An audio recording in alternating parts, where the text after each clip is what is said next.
নমস্কার বন্ধুরা, মানসীস রান্নাঘরে আবারও আপনাদের সবাইকে স্বাগত। সবাই কেমন আছেন? আমিও ভালোই আছি। আমি আজকে এসেছি দুটো রেসিপি নিয়ে, মানে দুটো রেসিপি আপনাদেরকে দেখাবো আজ আমি রান্না করে।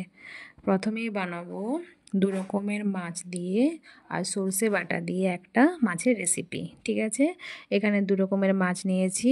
ছোট মাছ, ওই চারাপোনা থেকেও ছোট, আর বড় মাছ। এগুলো আমি ভালোভাবে ধুয়ে নিয়ে হলুদ নুন মাখিয়ে রেখেছিলাম 2 মিনিটের মতন। এরপর কড়াই চাপিয়ে দিয়েছি, গরম তেল দিয়েছি, মানে গরম করতে দিয়েছি তেলটাকে। তেলটা গরম না হলে মাছ যদি দিই তো উঠবে না। তো অনেকক্ষণ গরম, 2 মিনিটের মতন গরম করে বড় মাছগুলো আগে আমি ভেজে নেব ভালো করে। এখন ভাজতে দিলাম, আবার এই পিঠ ওই পিঠ তুলে নিয়ে ভেজে দিলাম। আমার ভাজা হয়ে গেল মাছটা ভালো করে, লাল লাল, দেখুন লাল লাল করে ভাজা হয়ে গেছে। এবার আমি বড় মাছগুলো তুলে নিয়ে একটা থালাতে রেখে দেবো। তারপর আবার একটু তেল দেব। কম তেলেই ভাজছিলাম, বেশি তেলে ভাজিনি। দেখতে পাচ্ছেন কতটুকু তেলে ভাজছি। বেশি তেল দিয়ে ভাজলে বেশি তেল আর ভালো লাগে না বেশি। আবার একটু মতন তেল দিয়ে আমি সমস্ত ছোট মাছগুলো এক এক করে অ্যাড করলাম এটার সাথে, এবং এগুলো সেমভাবে ওই দিকটা ভাজা হয়ে গেলে আবার এই পিঠ ঘুরিয়ে আবার লাল লাল করে ভেজে নিয়ে তুলে রেখে দেবো একটা থালাতে। এরপর আবার কড়াইতে তেল দিলাম, কালো জিরে দিয়েছি, টমেটো কুচি দিয়ে ভালো করে নরম পর্যন্ত ভাজতে শুরু করলাম। এবং এরপর আমি এখানে একটা সর্ষে বাটা দিলাম। সর্ষে বাটার সাথে আছে রসুন, আদা, কাঁচা লঙ্কা। এই বাটাটা দিলাম। এই টমেটোর সঙ্গে ভালো করে এটাকে ভাজলাম একটুক্ষণ, ওই 2 মিনিটের মতন। ভাজার পর ওটার মধ্যে লঙ্কা গুঁড়ো অ্যাড করলাম, 2 চামচ ছোটো চামচের হলুদ গুঁড়ো দিলাম, সেম 1 চামচের মতন নুন দিলাম, ছোটো চামচের 2 চামচ, 2 চামচ দিলাম, আর একটু দিলাম যাতে কম না হয়। এরপর আমি সর্ষেটাকে ওই টমেটোর সাথে মশলাগুলোর সাথে একটু জল দিয়ে ভালোভাবে নাড়াচাড়া করে ভাজলাম। মনে হলো জলটা একটু কম লাগছে, তার জন্য আরেকটু আমি ওই হাফ কাপের মতন জল দিয়ে ভালো করে নেড়ে নিলাম। এরপর 5 মিনিট ওটাকে একটু ফুটতে দেব। ফুটতে দেওয়ার পর ওর মধ্যে চেরা কাঁচা লঙ্কা অ্যাড করে দেবো। এখানে দুটো দিয়েছি, কি লঙ্কাগুলো খুব ঝাল, তো বেশি দিলে আরও ঝাল ঝাল হয়ে যাবে। এমনিতেও সর্ষে বাটার সাথে লঙ্কা বাটা হয়েছে, তাই বেশি ঝাল হয়ে যাবে। এরপর একটু দিলাম ধনেপাতা কুচি। ধনেপাতা কুচি দেওয়ার পর ওটাকে একটু ভালো করে নেড়ে দিলাম এবং আবার 5 মিনিট ফুটতে দেব। এরপর ওটার মধ্যে একটু চিনি অ্যাড করব, যেমন আমি প্রত্যেকটা ব্যাপারে অ্যাড করি। আমার চিনি 2 দানা হলেও আমার চিনি না দিলে ভালো লাগে না। আপনারা দিতেও পারেন, না দিতেও পারেন। এরপর ওটা হয়ে গেল আমার ভালোভাবে। এরপর আমি আরেকটু জল দিলাম, যে মাছগুলো মনে হলো যাতে ডুববে না, না ডুবলে তো ফুটবে না ভালো করে। আবারও 2 মিনিটের মতন ফুটতে দিলাম, ফুটছে। এরপর আমি সমস্ত মাছগুলোকে আস্তে আস্তে ওটার মধ্যে দিয়ে দেবো। প্রথমে বড় মাছগুলো দিলাম, তারপরে ছোট মাছগুলো একটু একটু করে দিয়ে দেবো, এবং দেওয়ার পর আবারও ভালোভাবে একটু নেড়ে দেবো যাতে মাছের গায়ে সর্ষে বাটার মশলাটা সব লেগে যায়। এবং এখানে আরেকটা জিনিস আপনারা চাইলে অ্যাড করতে পারেন, একটু কাঁচা সর্ষের তেল। ফুটে যাওয়ার পর গ্যাস অফ করেও দিতে পারেন, চাই ফোটার সময় একটু কাঁচা সর্ষের তেল দিতে পারেন। এতে একটু ঝাঁঝ টাইপের লাগবে, যেহেতু ঝাল দেওয়া তার জন্য। এটা পেঁয়াজ দিয়েও করতে পারেন, কিন্তু আমি পেঁয়াজ দিয়ে করিনি। আবার একটা কাঁচা লঙ্কা দিয়ে দিলাম, আর একটু ধনেপাতা ওপর থেকে ছড়িয়ে দিলাম। তো আমার এই মাছের রেসিপিটা রেডি হয়ে গেছে। আর এটা গরম ভাতের সঙ্গে তো খুবই ভালো লাগবে, কিচ্ছু সবজির প্রয়োজন হবে না। এই মাছের এই সর্ষে বাটা দিয়ে ঝাল দিয়েটা দিলে আর কিচ্ছু চাইবে না, মনে হবে এটা দিয়ে একটু বেশি ভাত খাওয়া যাবে।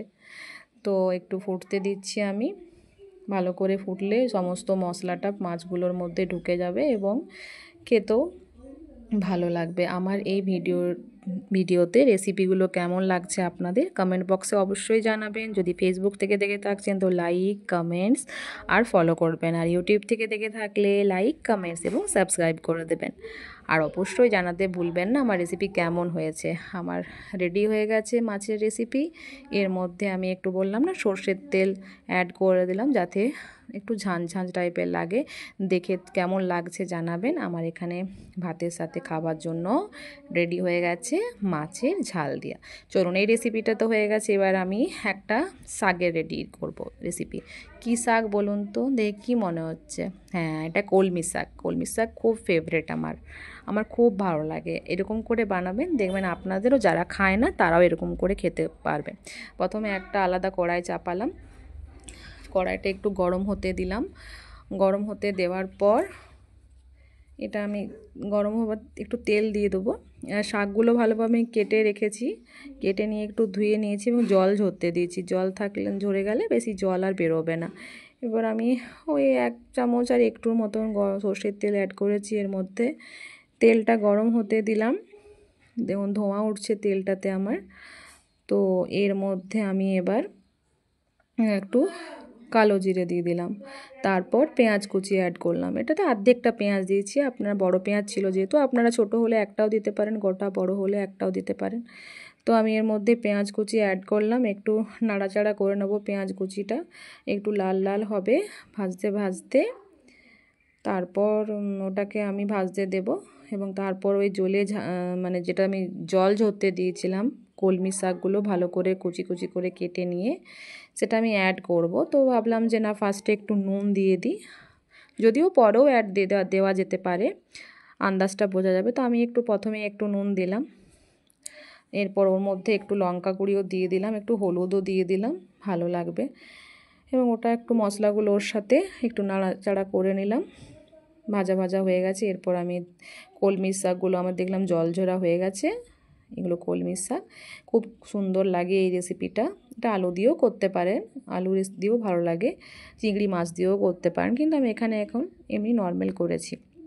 এরপর আমি সমস্ত শাকগুলো দিয়ে নিলাম এবং একটু নাড়াচাড়া করে নিলাম সমস্ত পেঁয়াজ কুচির সাথে, ভালোভাবে নাড়াচাড়া করে নেব।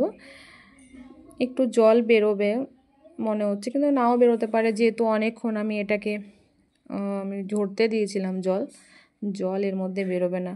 কিন্তু এই ডাঁটাগুলো তো একটু একটু সেদ্ধ হতে হবে, তার জন্য আমাকে আবার পরে জল একটু অ্যাড করতেও হবে। তো এখন এগুলো সব আমি ভালোভাবে নেড়ে চেড়ে নিলাম, দেখুন জল ছাড়তে শুরু করেছে। তখন একটু হলুদ দিয়েছিলাম, কিন্তু এখন একটু আরেকটু দিয়ে দিলাম যাতে স্বাদটা আরও ভালো হয়। এরপর আমি সমস্তগুলোকে ভালো করে নেড়ে নিলাম, দেখুন আস্তে আস্তে কতটা ছিল কত কম হয়ে গেল, মানে জল বেরোচ্ছে। এবার ঢাকা দিয়ে দিলাম সেদ্ধ হওয়ার জন্য। এগুলো কিন্তু কম আঁচে করতে হবে, একদম স্লো আঁচে, যাতে সেদ্ধও হয় আর পুড়েও না যায়। এরপর আমি আবার ভালো করে এটা নেড়ে নিলাম, ভালো করে ভাজা ভাজা হয়ে গেল। দেখলাম বেশি জল বেরোয়নি, তো একটু জল দিতে হলো আমাকে সেদ্ধ হওয়ার জন্য।